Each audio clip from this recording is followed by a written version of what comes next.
सभी को नमस्कार। श्री अम्मा भगवान शरणम। कल के गुरुकुल में आप सभी का स्वागत है।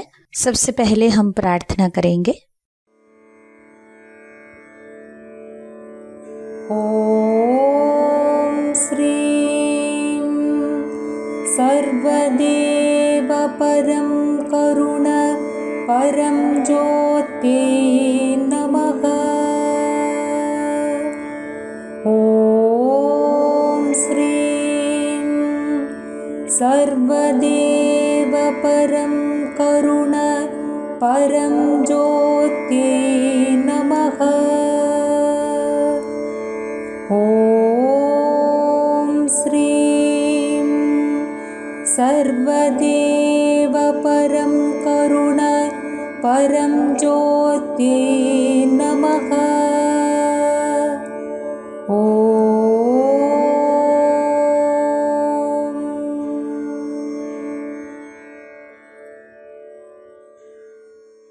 धीरे से आंखें खोलिए। कई सालों से श्री अम्मा भगवान एवं आपके सांसारिक इच्छा पूर्ति परम आपके आंतरिक आनंद प्राप्ति हेतु टीचिंग्स को देते आ रहे हैं। उनमें से कुछ टीचिंग्स को हमने YouTube में कल की धर्मा वीडियोस के नाम पर पेश किया है। उसमें से आज हम देखेंगे धर्मा 156। श्री कल्कि के द्वारा प्रतिदिन भौतिक चमत्कार पूरे विश्व में हो रहे हैं। हम प्रतिदिन ऐसे ही एक चमत्कार प्रस्तुत करते हैं। चमत्कार प्राकृतिक सिद्धांत का विरुद्धाचरण नहीं करते, वो उच्च सिद्धांत के अनुयायी होते हैं। चमत्कार के उद्देश्य है आपके मन के चंगुल से आपको मुक्त करना। अम्मा भगवान के भक्त के घर में श्रीमूर्ति से पवित्र विभूति यहाँ प्रवाहित होते हुए आप देख सकते हैं।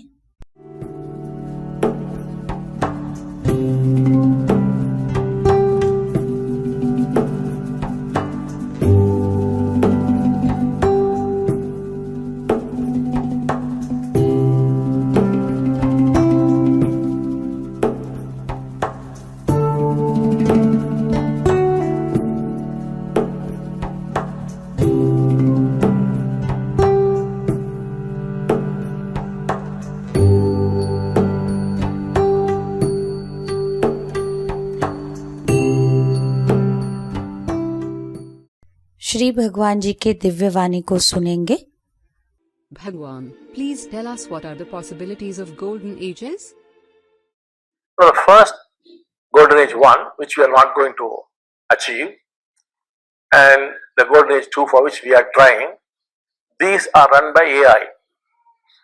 AI would have become God. It would be controlling human life. And in golden age 3 and 4, we are thrown back to the Stone Age. We would have lost all our science, our technology, all our infrastructure. Everything is washed off. All our social structure, everything is gone. We will live like Stone Age man.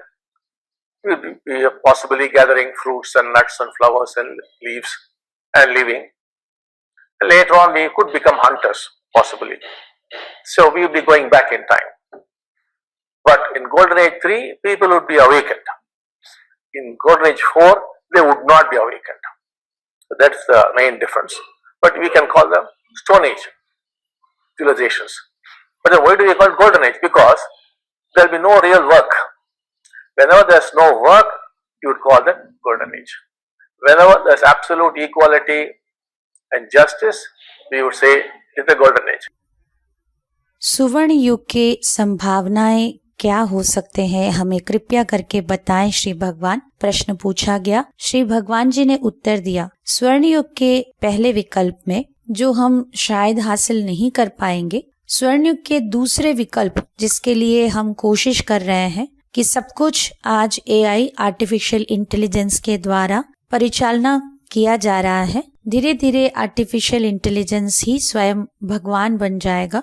तो मानव के जीवन को AI artificial intelligence नियंत्रण करता रहेगा। स्वर्ण युग के तीसरे और चौथे विकल्प में हम फिर से प्रस्तर युग में चले जाएंगे, जहाँ पर हमारा विज्ञान, हमारे टेक्नोलॉजी, इंफ्रास्ट्रक्चर सब कुछ हम खो बैठेंगे, सब कुछ चला जाएगा। हम सामाजिक तौर पर जो भी सभ्यता आज तक हमने स्थापित किया सब कुछ ही चला जाएगा। हम फिर से स्टोन एज में चले जाएंगे। शायद हम उस समय पर फिर से फल फूल ऐसे नट्स सभी चीजों को इकट्ठा करते हुए ऐसे ही जीवन यापन करना पड़ेगा, या नहीं तो कुछ देर के बाद हम शिकारी बन जाएंगे, तो हम ऐसे एक समय पे वापस चले जा सकते हैं। स्वर्ण युग के तीसरे विकल्प में लोग जीवन मुक्ति प्राप्त करेंगे, चौथे विकल्प में लोग जीवन मुक्ति प्राप्त नहीं करेंगे। यही मुख्य अंतर रहेगा, किंतु दोनों को ही हम स्टोन एज सिविलाइजेशंस करके बुलाएंगे। तब उनको हम स्वर्ण युग क्यों बुला रहे हैं? क्योंकि वहाँ करने के लिए कुछ भी काम नहीं होगा, इसीलिए हम स्वर्ण युग बुला रहे हैं। जहाँ पर पूरी तरह से समानत्व रहेगा, सभी के लिए एक ही न्याय होगा, तो तब उसे हम स्वर्ण युग कहते हैं।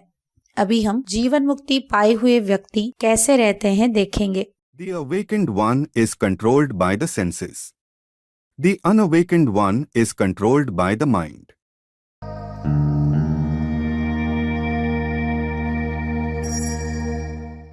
मुक्ति पाया हुआ व्यक्ति इंद्रियों द्वारा नियंत्रित होता है। मुक्ति ना पाने के अवस्था में व्यक्ति मन द्वारा नियंत्रित होता है। मुक्ति पाए हुए व्यक्ति केवल इंद्रियों का अनुसरण करते हैं। जब व्यक्ति मुक्ति नहीं पाते हैं, वो अपने इंद्रियों को नियंत्रण करते हैं। इसीलिए जब व्यक्ति मुक्ति पा लेते हैं, इंद्रियों का अनुभूति उनके लिए स्पष्ट होता है, जिससे हम कह सकते हैं इंद्रिय उनको नियंत्रण कर रहे हैं। किंतु ऐसे होने के लिए आपको अभ्यास नहीं करना चाहिए, ये अपने आप आपके साथ घटित होना है। मुक्ति ना पाने के अवस्था में व्यक्ति के अंदर मैं की भाव एक कंट्रोलर की भांति एक नियंत्रक होके काम करता है, जो इंद्रियों को नियंत्रण करता है और उन्हें निर्देशित करने की कोशिश करता है। जबकि मुक्ति पाए हुए व्यक्ति के लिए नियंत्रक करके कोई नहीं होता है, इसीलिए उनके इंद्रिय स्वाधीन है। इंद्रिय जैसे चाहे वैसे काम करते हैं।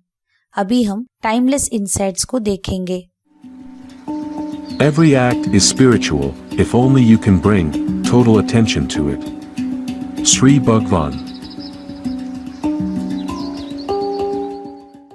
प्रत्येक कार्य आध्यात्मिक है यदि आप केवल उस पर पूरा ध्यान लगा सकते हैं। साधारण रूप से लोग आध्यात्मिक और सांसारिक चीजों में एक अंतर रखते हुए विभाजन करते रहते हैं। पूजा ध्यान आध्यात्मिक है, एक मूवी देखना या रसगुल्ला खाना सांसारिक है। श्री भगवान यहाँ पर हमें बता रहे हैं आध्यात्मिकता का अर्थ जो भी आप काम करते हैं उस कार्य को पूरे ध्यान मग्न होकर कर पाने की क्षमता, जिसे हम आध्यात्मिक होना कहते हैं। अगर आप रसगुल्ला को पूरी तरह से ध्यान मग्न होकर खाते हैं या एक मूवी को आप पूरी तरह से अटेंशन के साथ देखते हैं या स्वाद लेना या चलना या कोई भी काम, तो वो काम भी आध्यात्मिक हो जाता है। अगर आप आध्यात्मिक काम में कर रहा हूँ करके सोच रहे हैं और आप ध्यान कर रहे हैं, घंटे बैठ कर आप ध्यान कर रहे हैं, किंतु आपका ध्यान आपके मेडिटेशन में है ही नहीं, तब वो भी कार्य सांसारिक ही कहलाएगा।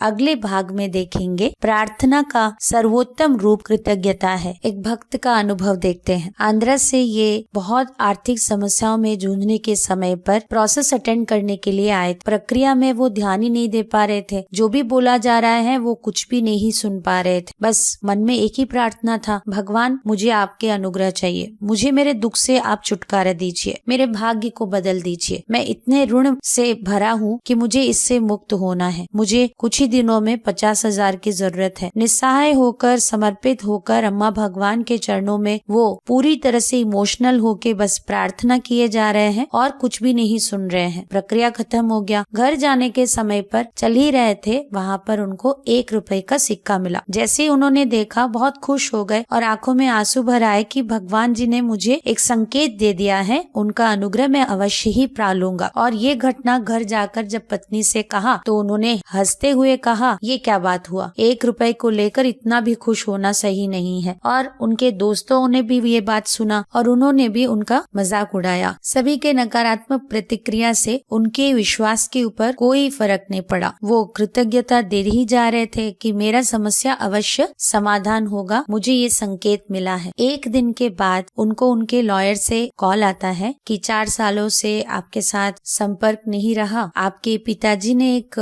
विल लिखा था जब आप बहुत आर्थिक संकट में हैं तो आपको बताने के लिए एक जमीन आपके नाम पर रखा गया है। तो मैं एक सप्ताह से सुना हूँ कि आपको ये बहुत जरूरी है, तो इसीलिए मैं आपको ट्राई कर रहा था। आप हमारे ऑफिस में आकर मिल लीजिए। उन्होंने 50,000 के लिए प्रार्थना किया और भगवान जी ने उनको 5 लाख से भी अधिक मूल्यवान जमीन दिया, जिसके लिए वो कृतज्ञता व्यक्त किए और उनके प्रार्थना पूरा होकर चमत्कार करने के लिए वो अम्मा भगवान को सदैव आभार प्रकट करते हुए धन्यवाद सेवा के रूप में देते गए।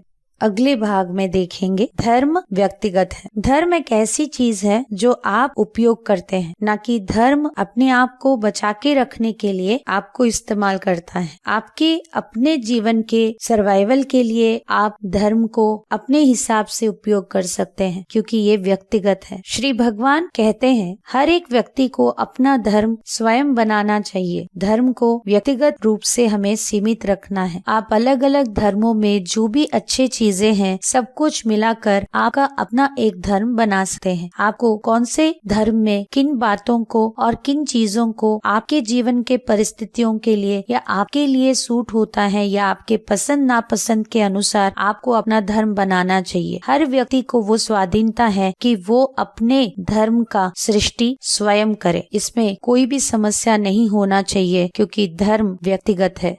अभी हम चमत्कार देखेंगे। I'm Nisha Badoni from Delhi. I'm connected to Sri Kalki Amma Bhagavan for the past 12 years. Every time I'm in distress, Sri Kalki Amma Bhagavan's grace solves my problem.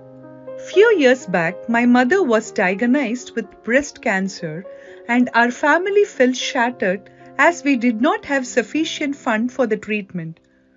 We could not afford chemo in private hospitals.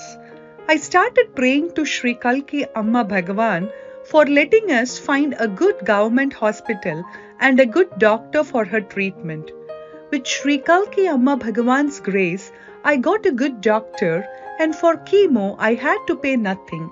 Recently, my mother suffered a stroke and we all started praying for her well-being. Doctor said that usually after such a stroke, patient hardly survives. But with Sri Kalki Amma Bhagavan's blessing, my mother is in a very good condition. Jai Bolo Arogya Pratata Shri Paramjyoti Kalki Amma Bhagavan की जय। चमत्कारों को दूसरों के साथ बांटने से हमारे जीवन में चमत्कार और भी बढ़ते रहेंगे। अभी चलिए सभी आंखें बंद रखते हुए आज आपने जो भी ज्ञान प्राप्ति की है, अभी आंखें बंद रखते हुए मनन करें।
प्रार्थना का समय है। श्री परमज्योति कल्की अम्मा भगवान, ये सभी टीचिंग्स को आपके व्यक्तिगत रियलाइजेशन बनाना है, आपके जीवन में चमत्कार करना है करके प्रार्थना कीजिए।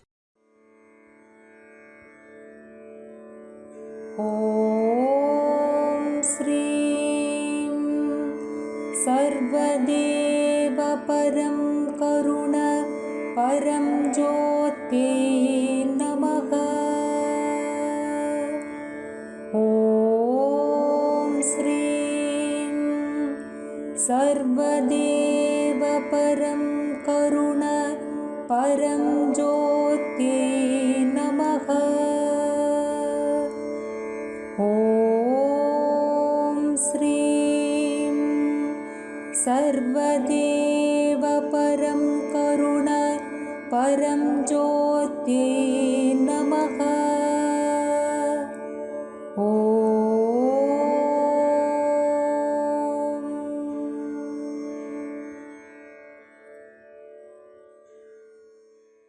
अभी भजन संकीर्तन में भाग लेते हुए श्री कल्की के साथ दृढ़बंधन के लिए प्रार्थना करें।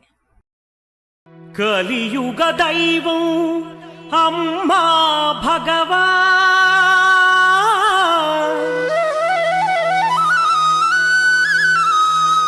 శ్రీ భగవతి భగవాన్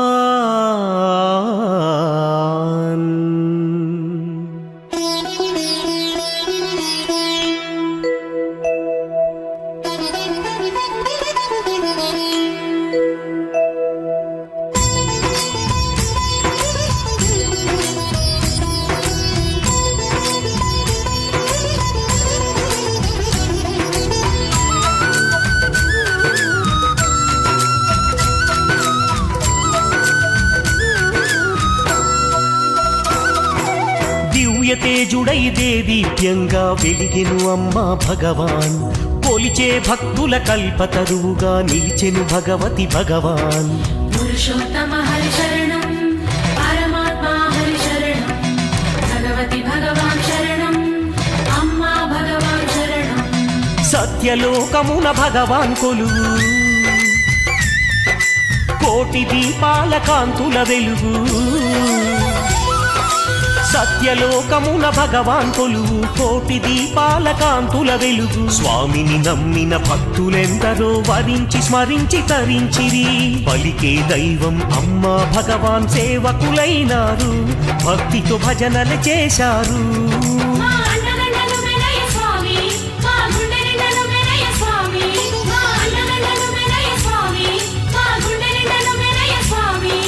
దివ్య తేజుడై దేదీప్యంగా వెలిగెను అమ్మా భగవాన్ కొలిచే భక్తుల కల్పతరువుగా నిలిచెను భగవతి భగవాన్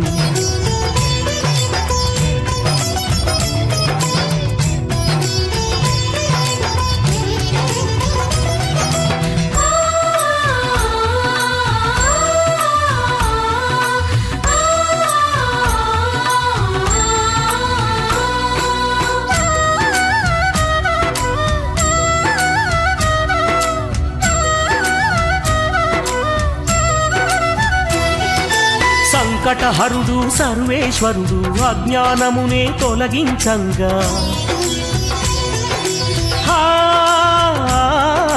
సంకటహరుడు సర్వేశ్వరుడు అజ్ఞానమునే తొలగించంగా। सभी को धन्यवाद। नमस्कार। श्यामा भगवान शरणम।